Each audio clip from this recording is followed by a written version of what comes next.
What if I told you that Mike Tyson, Naoya Inoue, and Terence Crawford, three of the most dangerous fighters who ever lived, all run on the same 6 punches? Not some secret technique, not some ancient martial arts mystery, just 6 fundamental punches that every boxer learns on day 1. The difference: these 3 didn't just learn them, they weaponized them, perfected them, turned them into instruments of pure violence. Today you're about to see split-screen breakdowns showing textbook technique on one side and real knockout footage on the other. Hit that subscribe button because what you're about to learn is the DNA of destruction itself. Welcome to Knockout Kings Elite, where we break down the science of violence. Let's study the blueprint. Here's the reality: boxing isn't complicated. Every fighter on earth, from the guy at your local gym to world champions, learns the same foundational system. The 1, 2, 3, 3, 5, 6. Jab, cross, lead hook, lead uppercut, rear uppercut. 6 punches. That's it. That's the entire vocabulary of violence. But here's where it gets interesting. Mike Tyson turned those 6 punches into a wrecking ball wrapped in bad intentions. Naoya Inoue turned them into surgical instruments that dissect opponents with terrifying precision.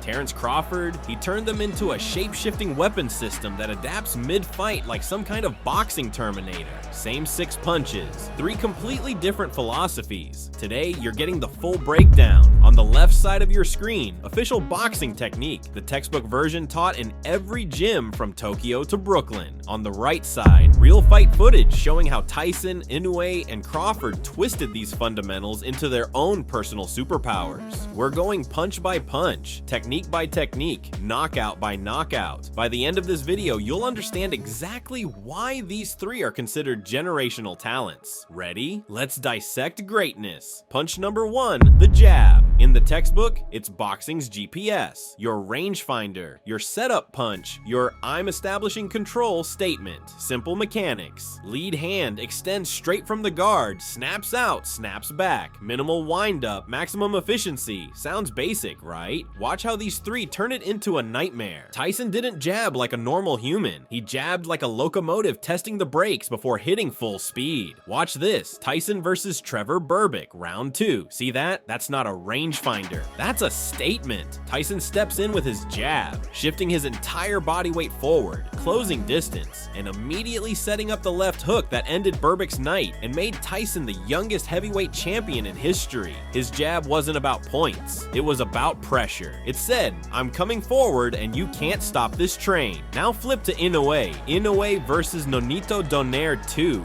round 1. Completely different energy. Inoue's jab is surgical. It's a laser-guided missile that blinds you, measures you, and sets up the knockout you never see coming. Watch how fast it retracts. Watch how it's always followed by something catastrophic: a right hand, a body shot, a combination that makes you question your life choices. His jab doesn't announce itself. It disappears and reappears like a glitch in the Matrix. And by the time you realize you've been hit 3 more times. Uses it to keep space. Fighting a counterpuncher, he uses it as bait to make you commit. It's not one jab, it's 6 different jabs depending on what the situation requires. That's not technique, that's boxing IQ on a level most fighters never reach. Same punch, 3 completely different philosophies. Tyson, aggression; Inoue, precision; Crawford, adaptation. And we're just getting started. Punch number 2, the cross, or if you're southpaw, the straight left. This is your power punch, your equalizer, your "I'm ending this conversation right now" button. Textbook mechanics: rear hand drives straight through the target, hips rotate, back foot pivots, full body weight transfers forward. Simple on paper, devastating in practice. Let's watch 3 masters turn this into a delete key for consciousness. Tyson versus Frank Bruno, 1989. Watch this exchange. Bruno throws a jab. Tyson eats it, literally absorbs it like it's a light breeze, and fires back a short, compact right hand from close range that lands with the force of a car accident. That's Tyson's genius. He didn't need distance to generate power. Most fighters need space to wind up. Tyson could hit you from 6 inches away and send you into another dimension. His cross wasn't about perfect form. It was about leverage and bad intentions. And Bruno felt that punch in his soul. Now watch perfection. Inoue versus Luis Neri, May 2024, round 6. Neri comes forward trying to pressure. Big mistake. Inoue sets him up with a feint, just a shoulder dip, and nary bites. Crack. Picture perfect straight right hand down the center. Textbook form, full extension. Perfect weight transfer. Nary's legs turn into spaghetti. His eyes go wide. And 30 seconds later, he's on the canvas wondering what year it is. That's the difference between Tyson's power and Inoue's precision. Tyson hits you with force that shouldn't be physically possible. Inoue hits you in the exact spot that turns off your nervous system. Both end the same way, with you horizontal, but the journey is completely different. Tyson, raw, explosive power from close range. Inoue, surgical precision at the perfect moment. Crawford, intelligent timing that breaks your rhythm. 3 versions of the same punch, 3 different forms of genius. Punch number 3, the lead hook. This is the punch that ends highlight reels, the punch that makes grown men reconsider their career choices. Textbook form, lead hand comes from the guard, elbow stays bent at 90 degrees, hips rotate hard, lands on the side of the jaw or temple. When thrown correctly, it's lights out. Let's watch 3 assassins use it to delete people from consciousness. This was Tyson's signature weapon. Tyson versus Francois Botha, 1999. Watch the setup. Tyson slips Botha's jab to the outside. His head moves about 6 inches and immediately fires back the left hook from hell. Botha's head snaps sideways so fast it looks like his neck temporarily uninstalled itself. He drops like someone cut his power cord. That wasn't a punch. That was a physics experiment in how much force a human skull can absorb before the brain says, nope, I'm out. Tyson's lead hook came from angles. He'd slip punches, get to the side of you, and fire it when you had 0 chance of seeing it coming. And when it landed, game over. Inoue versus Nonito Donaire 2, round 2. This might be the most textbook lead hook knockout you'll ever see. Watch Inoue set it up, double jab, feint the right hand, Donaire's guard shifts slightly right, and boom, short left hook, perfect form, perfect placement, lands exactly on the button. Donaire's legs go stiff, his eyes glaze over, he stumbles backward like someone just unplugged him from reality. The referee immediately steps in because Donaire is in another dimension. That's Inoue's brilliance. His punches look like they came from a training manual, but they land with knockout power that defies his size. He's 5 feet 5 inches and 122 pounds, and he's putting grown men to sleep with technique. Crawford versus Yuriorkis Gamboa, round 9. Here's where Crawford's switch hitting becomes unfair. Watch him switch from orthodox to southpaw mid combination, and suddenly the lead hook is coming from a completely different angle than Gamboa was expecting. Gamboa's defense was set up for an orthodox lead hook. Crawford's southpaw lead hook comes from the other side. By the time Gamboa's brain processes, wait, that's not, it's already too late. He's hurt, he's backing up, and Crawford's already loading the next sequence that ends the fight. That's the advantage of being truly ambidextrous. You can throw the same punch from 2 different angles, and your opponent has to defend both. Most fighters can't do that. Crawford makes it look easy. Tyson, slip and destroy from angles. Inoue, textbook perfection with knockout power. Crawford, switch stance wizardry that creates impossible angles. Same punch, 3 different philosophies, all of them ending with someone unconscious. Punch number 4, the rear hook. This is the punch most people underestimate. It's not as flashy as the lead hook. It doesn't get the same highlight reel love, but in close range warfare, this punch ends people. Textbook, rear hand comes around in an arc, hips rotate hard, connects on the jaw or body. Follow through is key. Let's watch 3 killers use it in the trenches. Tyson versus Razor Ruddock, 1991. This was a war. 2 heavy hitters trading bombs at close range. Watch Tyson work inside, left hook to the body, step right, rear hook upstairs, that snaps Ruddock's head sideways. Tyson's rear hook was disgusting because he threw it from positions where you're not supposed to have leverage. Smothered against the ropes, rear hook. In a clinch, rear hook. Opponent trying to tie him up, rear hook. He turned disadvantageous positions into knockout opportunities. That's not technique. That's instinct combined with bad intentions. Inoue versus Jason Maloney, 2020, round 7. Inoue doesn't use the rear hook often. He's too precise for brawling exchanges, but when he does use it, pure violence wrapped in elegance. Watch, Maloney tries to crowd him. Inoue pivots slightly left and fires a clean rear hook that lands flush on Maloney's temple. Maloney's legs wobble.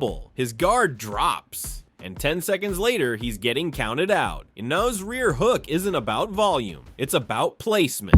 One shot, perfectly timed, perfectly placed. Fight over. Crawford versus Shawn Porter, 2021, round 10. Porter was known for his rough inside fighting style. He'd smother you, make it ugly, take away your space. Crawford, he made inside fighting look like a masterclass. Watch this sequence. Porter's pressuring, Crawford's against the ropes where Porter wants him, and suddenly, rear hook from orthodox, immediate switch to southpaw, rear hook from the other side. Porter doesn't know which angle to defend because Crawford's attacking from both simultaneously. That's not fair, that's a cheat code. And Porter, a world-class fighter, looked completely lost. Tyson, inside brawling with leverage that shouldn't exist. Inoue, surgical rear hooks that end fights in one shot. Crawford, switch stance rear hooks from impossible angles. Three masters, one devastating punch, infinite variations. Punches 5 and 6, lead and rear uppercuts. These are your close range nukes, the punches that turn clinch situations into knockout opportunities. Textbook drive upward from a bent knee position, fist travels vertically, catches the chin from underneath, lifts the head back. When these land clean, it's over. Tyson versus Tyrell Biggs, 1988. Tyson's uppercut was legendary. Some call it the best heavyweight uppercut in history. Watch this. Biggs tries to tie Tyson up. Smart strategy in theory, and Tyson fires a rear uppercut from the inside that lifts Biggs off his feet. Biggs' head snaps back so violently it looks like his spine is considering retirement. Tyson's uppercuts came from short distances with maximum power. He didn't need space. He didn't need setup. He just needed you within arm's reach, and your consciousness was getting evicted. Inoue versus Marlon Tapales, 2023, round 4. Tapales had a high guard, smart against Inoue's straight punches, so Inoue went under it. Watch this lead uppercut split Tapales' guard like Moses parting the Red Sea. Clean, precise,